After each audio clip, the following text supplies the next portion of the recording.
Everyone thought she was just being difficult, refusing every meal, every drink. They called her fat. They said she was too much. So when she found a mysterious WhatsApp group promising to make her rich and skinny, she thought it was finally her blessing. The perfect body came first, her waist snatched, her skin glowing. Then the money started pouring in. Designer clothes, new car, spraying cash at parties like a queen. But the blood wouldn't stop. The smell, the rotting from the inside. By the time she realized what she'd traded her soul for, she was alone in her car, designer purse beside her, phone showing another ₦1,000,000 deposit. It was already too late. And the same group that made her beautiful, rich, is the reason she's rotting from within. And all she could whisper was at her dying spot in her Benz was, "Tell my mother I'm sorry. I just wanted to belong. I thought I was not enough." The price of perfection? Her life. The eagerness to belong. Societal pressure. Jade wakes up before her alarm. She stares at the ceiling for a moment before sitting up slowly, like someone who's tired of waking up in the same body every day. The first thing she does is press her stomach, still bloated, still tight. She walks to the bathroom, opens her skincare drawer and pauses. What's the point? Then she brushes her teeth quietly, looking into the mirror, not really admiring herself. Her wardrobe is lined with beautiful jeans and fitted work blouses, but she skips them. She reaches for another free gown. Big, loose, no questions asked. She stands in front of the mirror, tries a few other options. One cream pencil skirt, a button-up blouse that still has a tag.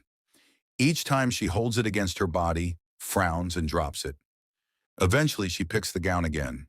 A navy blue A-line with 3/4 sleeves. It doesn't cling, it doesn't shout, just hides. She sighs. At least I can breathe in this one. Before leaving, she checks her bank app. 2,610 Naira 84 Kobo. The mall opens in an hour. Jade is 27. She graduated 4 years ago with a good degree. This cashier job wasn't supposed to be permanent, just something to hold her while she figured life out. It's been 2.5 years now. She's not broke. She pays rent. She supports her younger sister sometimes. But she's stuck, emotionally stuck. And it's not the job. It's the body. I don't even know if I'm really that big or if people just like to make me feel small. She's tried the gym twice and didn't last a month. She bought slimming teas, online waist trainers, one influencer's detox plan that gave her heart palpitations. Her money went, the fat didn't. She doesn't wear heels anymore. She walks softly, like being invisible is safer than being noticed. And she's never had a real relationship. Not because men don't look, but because, what if I undress in front of someone and they flinch? There was one boy years ago. He liked her smile, always texted first. Then one night, she was borrowing his phone to take a selfie, and a chat popped up. "Jade is just for now. You know I can't wife that. She's too much. I'd suffocate." He was texting another girl. She never confronted him. She just started pulling away. He left a few weeks later. She acted like it didn't hurt, but the words stayed. Years later, they still echo when she undresses in front of the mirror. At 8:45 a.m., she walks to the mall. It's a hot morning. The air smells like dust and bread. Her feet slide into worn sandals. She passes her neighbor who greets her with that smile people give when they're trying not to stare too hard at your body. She ignores it. The mall is already alive when she gets there.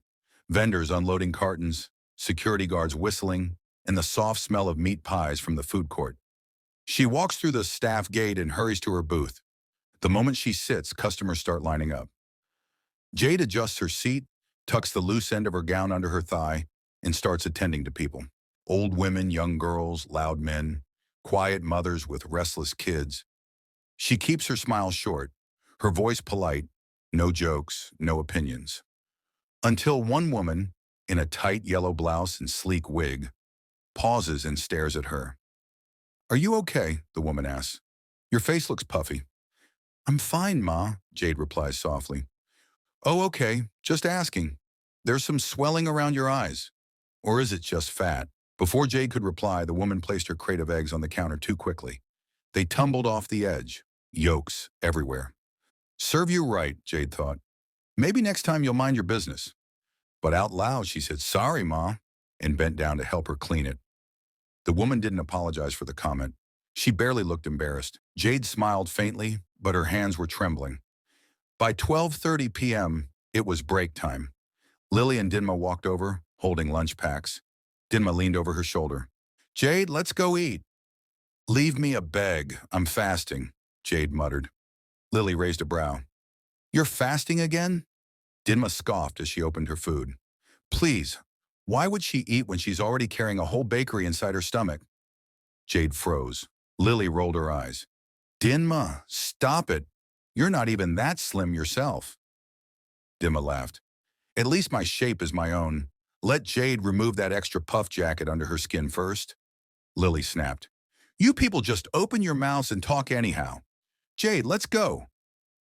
But Jade stayed seated. She stared at her phone, pretended to scroll, pretended she didn't hear. By 5 p.m., the mall was thinning out. She signed out quietly and left through the back gate. Her walk home was slow, tired, sun in her eyes, sweat between her shoulder blades. At home, she showered for a long time. The water didn't cool her down. It just helped her pretend. She laid on her bed, phone in hand, scrolling through reels without sound. That's when she saw the post. If you could choose one of these to come true, which would you pick? A. Eat all you want and never gain weight. B. Have endless money. C. Menstruate all your life. Live with a painful boil under your private part forever. D. Have the most loyal partner on earth. The comments were wild. I'll take A and B, please. Who even wants to bleed forever? Let me be rich and skinny a beg. Jade chuckled faintly. A and B, please. That's all I want in this life. She didn't comment, but she read the thread twice, then screenshotted it. Something about it felt strange, like a joke with teeth. At 9:17 p.m., just as she was drifting off to sleep, her phone buzzed. You've been added to a new group. Eat and get rich.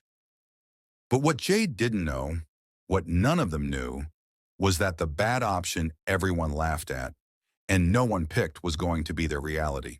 Jade didn't open the message at first. She saw the name, Eat and Get Rich, and thought it was spam.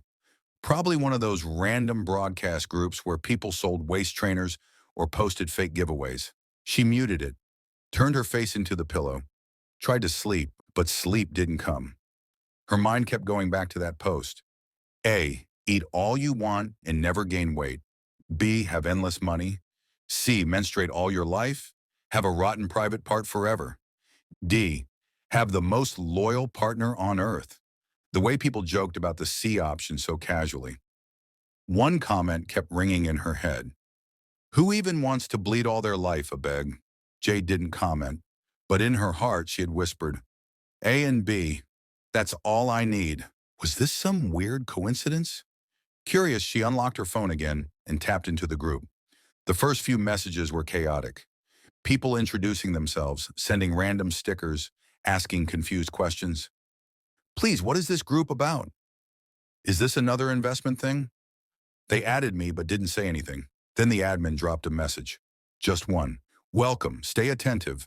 Your life will change if you follow the rules. No one really understood it. Some laughed, some left. Jade almost did too. But something told her to wait. The next day, the group stayed quiet.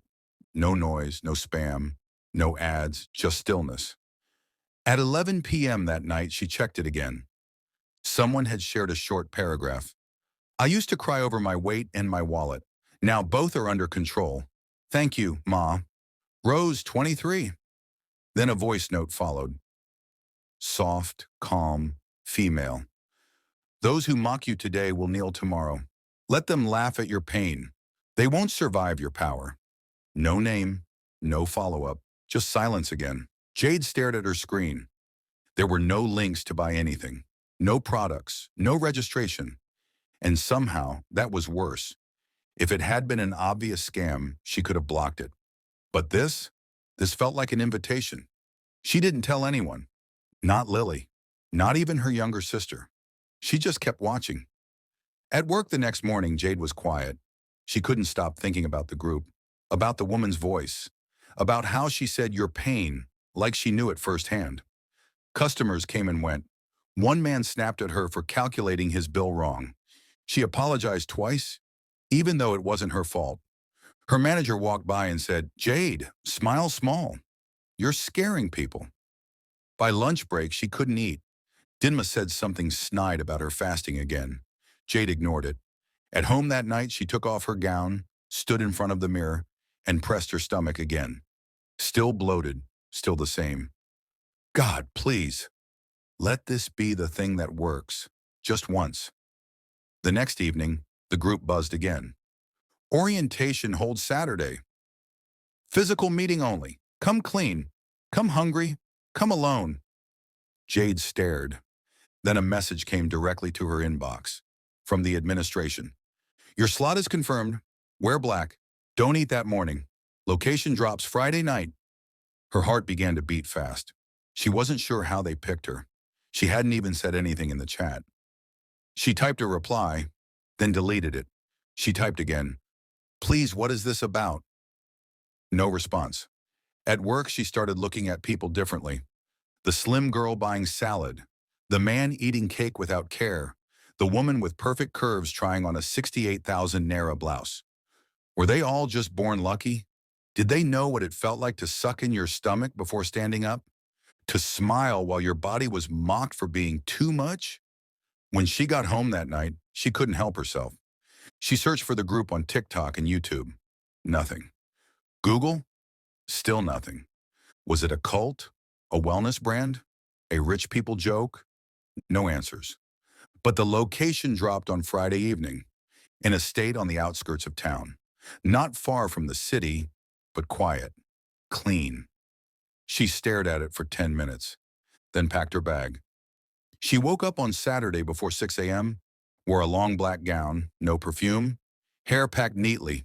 She didn't eat, didn't tell anyone. Just took a bolt and told herself it was just curiosity. Nothing serious. But deep down, a voice whispered, "This might be the day you become beautiful."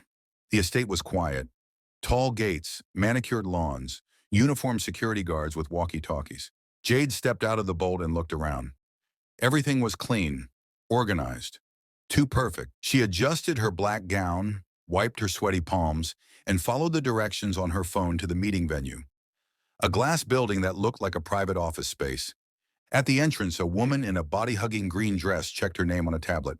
"Jade?" "Yes.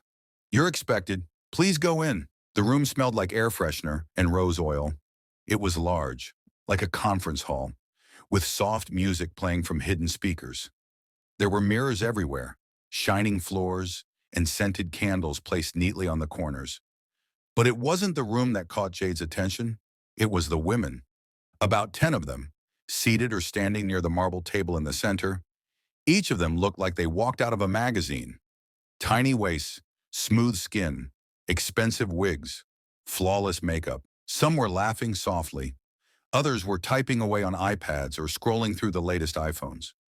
One casually sprayed perfume right on the table like she didn't care who was watching. Jade's breath caught. God, is this what they meant? Are they going to give us free BBLs? Or free dieting drugs? Are these the results? And with money on top? She sat down slowly, still staring. She couldn't take her eyes off them. On the long table, food was served. Delicate rice, roast chicken, small chops, smoothies. Everything well arranged like it was a wedding. Jade reached out for a plate, grateful she didn't eat that morning. The other new members around her did the same. Shyly but hungrily, she didn't notice that none of the older women touched the food. Not one. They sat quietly, crossing their legs, smiling politely, but their eyes were cold, distant, as though they were present, but not really there. No one said grace. No one gave instructions.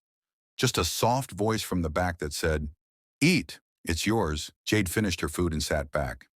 She didn't scan the room. She didn't notice the faint sour smell rising from the middle of the table. She didn't ask why one woman excused herself to the restroom, then another, and then another. She was too busy staring at the elegance, too busy imagining her new life. Maybe I'll have that shape by next month. Maybe my account will finally smile. She smiled to herself, but someone beside her wasn't smiling. A girl about her age leaned in and whispered, "Did you notice that none of them ate?" Jade blinked. What? I've been watching, the girl said quietly. They didn't touch anything. One of them was shaking. Their eyes are pale, and the food smelled weird. Jade looked confused. Maybe they've already eaten before we came. No, the girl whispered. It's not that. Something's not right. I'm not comfortable. Jade frowned. You see, the girl continued, after the food, 3 of us already went to the toilet, and they just sat there looking at us. Jade sighed. We human beings and our superstitious beliefs, she muttered. Not everything is evil. Some women are just rich. Must everything be deep? The girl paused. I'm leaving this group. It doesn't feel safe. Before Jade could respond, the girl stood up and left the table. That night, Jade messaged the admin directly. One girl that came today said she's not comfortable and she wants to leave. She said strange things about the food and smell. The reply came quickly. She is not ready. Weak minds are always quick to speak. I've removed her. Jade checked the group. The girl was gone. She shut her phone quietly. People always ruin things with fear, she told herself. This might be the one thing that helps me, and I will not let someone's fear stop me. The group remained quiet that week, but Jade couldn't stop thinking about the perfume on the table. The untouched food, the pale eyes. Still, when she looked at her own reflection in the mirror, all she could say was, I don't want to look like this anymore. Sometimes people already inside something dangerous will smile at you, not because they want to help you, but because they're looking for someone to replace them. Look carefully before you follow beauty. It might be covering something dark.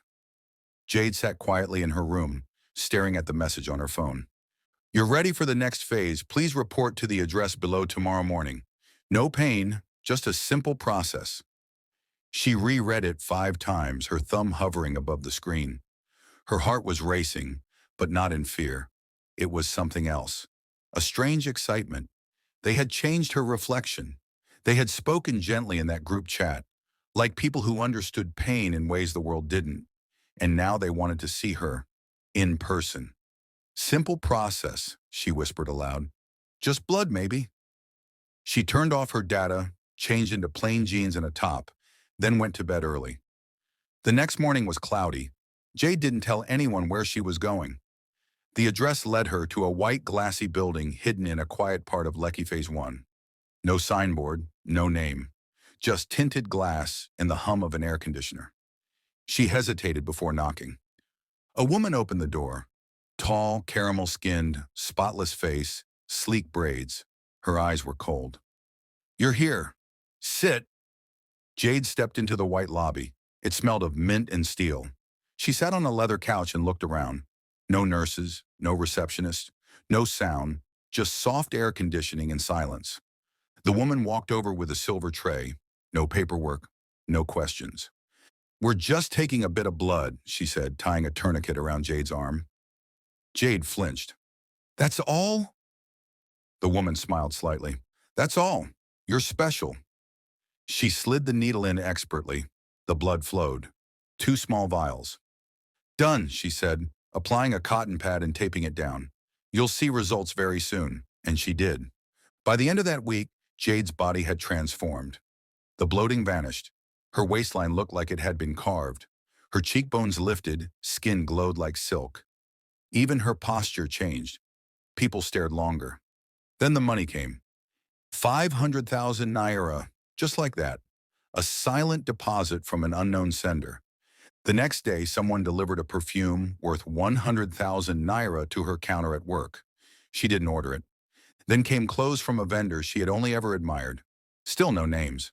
Just tags that read, "Thank you for trusting the cause." Lily noticed quickly. "Babe, what's going on?" she asked during lunch break. Jade giggled, holding the perfume to her nose. "Let's just say life is finally balancing out." Lily narrowed her eyes. "Wait, wasn't it last week you said someone collected your blood?"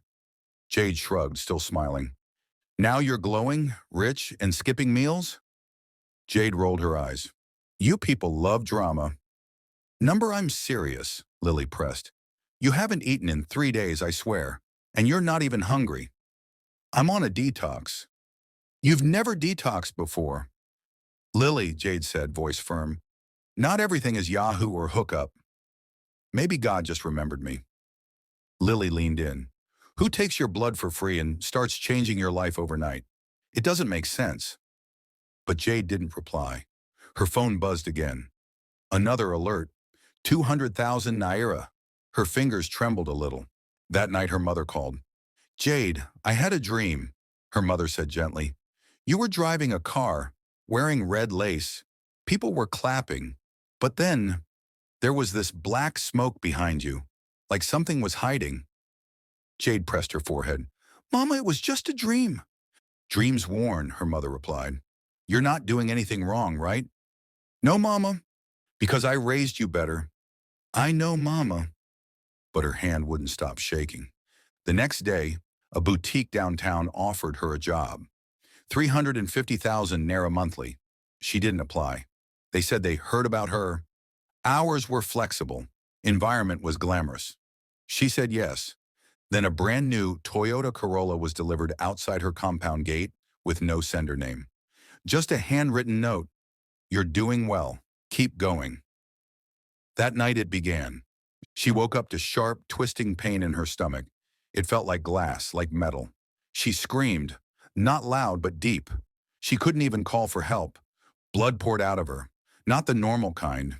It was dark, thick, jelly-like. It clung to her thighs, her sheets, the tiled floor. She crawled to the bathroom, clutching the sink for balance. What is this? She gasped. Why is this happening? Her phone buzzed again. A message from the group. Do not panic. It is the beginning of purification. Her hand trembled. She didn't know if she should cry or thank them. The next day, she wore designer clothes to work. People whispered. Jade has become a big girl, one said. She's glowing, another added. She smiled, but her mouth was dry. Her tongue felt like paper. At lunch break, Lily tried again. You're not eating. I'm on a juice cleanse. No juice, no water, just vibes? I'm not hungry, Jade replied. Are you okay? Jade forced a smile. Perfect. But the truth was worse than hunger. She hadn't touched food or water in days and didn't feel the need to. Her stomach never growled. Her mouth never watered. Her body was no longer hers. She started lying to everyone. I ate before I came. I'm just cutting carbs. Fasting for spiritual reasons. But the bleeding never stopped, and neither did the gifts. Her waist looked like she paid a surgeon. Her cheeks were sharp and glowy. Men stared, women complimented, Instagram followers multiplied. And yet, she was rotting from the inside. The drums were loud. The dance floor was full. And Jade? She stood in the center like a queen, dripping in gold, swaying in a rich, glittering lace gown stitched tightly around her now perfect curves. Her skin was flawless, her hair styled and inches long. Around her wrist, bangles clinked as she sprayed 1,000 naira notes like water. People cheered. Phones pointed at her. A few women clapped politely. Others stared in envy. Who is she? One whispered. I heard she just bought 2 cars in 1 week, another said. She doesn't even eat. She just drinks small juice and leaves. It's giving rich. Someone laughed. Jade smiled at all of it. She waved off the tray of jollof rice like it was beneath her. Nothing for me. I'm watching my body, she said, brushing past. Lily noticed. She watched Jade from a distance, her face unreadable. Something about all this didn't sit well. Later that night, Jade got home exhausted but satisfied. She dropped her wig on the couch, unzipped her gown, and tossed her heels.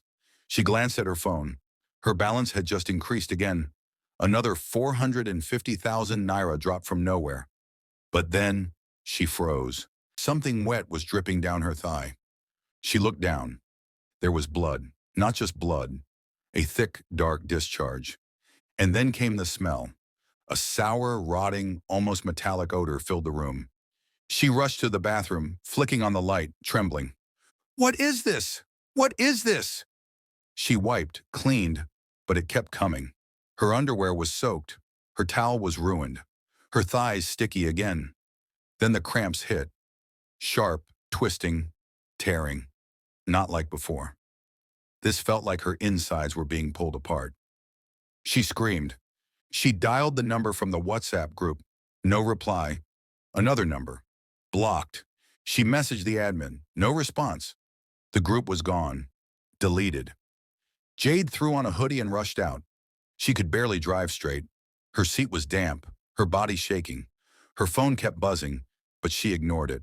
The pain was louder than everything. At the clinic, she barged in, sweat and fear on her face.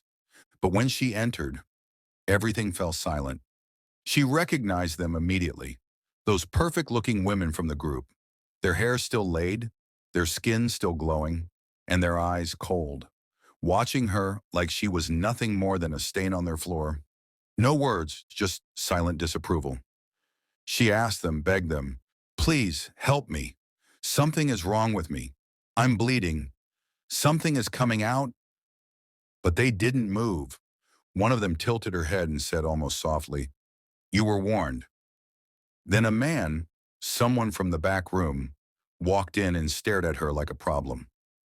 "No noise here," he muttered. And without raising his voice, he opened the glass door and gestured for her to leave. She knew what that meant. They owned the clinic. They owned the game. She had signed up for it. And now, they were done with her. She stumbled out, holding her stomach. Her dress was now stained, her legs weak. She drove to another hospital, crowded, chaotic. She waited, pleaded, cried. They waved her off. No one paid attention. The smell around her was unbearable. She could feel herself bleeding through her clothes. Her car seat soaked, her vision fading. She got back in the car. Her hands on the steering were shaking. She whispered, "God, is this how I die?" She turned, driving toward her church, the one she hadn't entered since she leveled up. She was crying now. "This is not wealth," she muttered. "This is not what I asked for." Her hands were weak, her back drenched, her eyes blurry. Then her phone buzzed. She looked. "Menstruate forever or rot. You picked rot," she sobbed. Her hands stretched weakly toward her designer purse, toward her perfume bottle, her gold earrings on the dashboard. Her phone lit up again. Another 1 million naira deposited. Too late. She tried to speak. "Tell my mom. I'm sorry, I was desperate. I let people get into my head. I just wanted to feel enough. I just wanted to be beautiful." Her voice faded.